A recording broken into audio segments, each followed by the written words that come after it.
In today's video, we're going to discuss how to target the creation of session hosts and host pools to different networks, regions, and resource groups inside of the Nerdio Manager for WVD.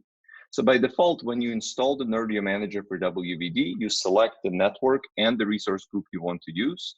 And when you go and create new host pools or session hosts, there is no selection to select the desired network and resource group because there's typically just one that is set as the default from the initial configuration. However, what if you need to create a host pool with session hosts either in a different resource group or in a different network and region, or maybe both? Well, this can be done very easily under the settings module. If you go to settings, you can see that there are two selections at the bottom called linked networks and linked resource groups. And we can easily add additional networks and resource groups from the same Azure subscription to be used during the creation of WVD resources. Let's take a look at how that works. So we're going to click on link. We're going to select a resource group.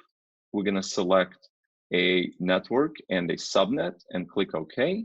And this is going to make that new network as the default and add it into the list of linked networks. We can also do the same thing with additional linked resource groups. We just select an additional resource group, and now we have two resource groups and two networks.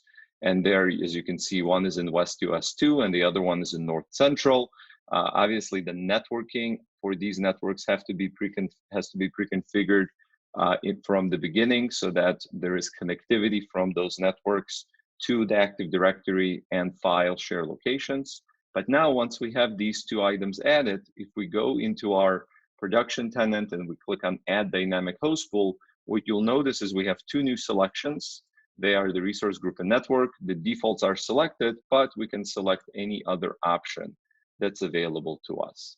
Now, why do you want to use a different network or a different resource group? And that's a very important capability because with a different network, you can place resources in another region. Each region will have its own VNet and subnet for connectivity back to the Active Directory and file server resources.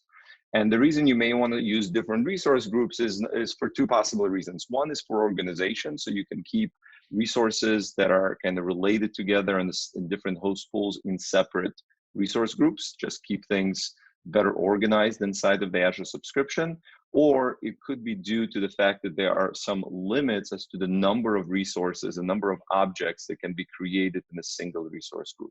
So being able to specify multiple resource groups allows you to spread out large deployments across multiple resource groups and overcome those resource limits. So with that, we saw how to add multiple resource groups and networks to the Nerdio Manager for WVD and target the creation of new resources to those new objects.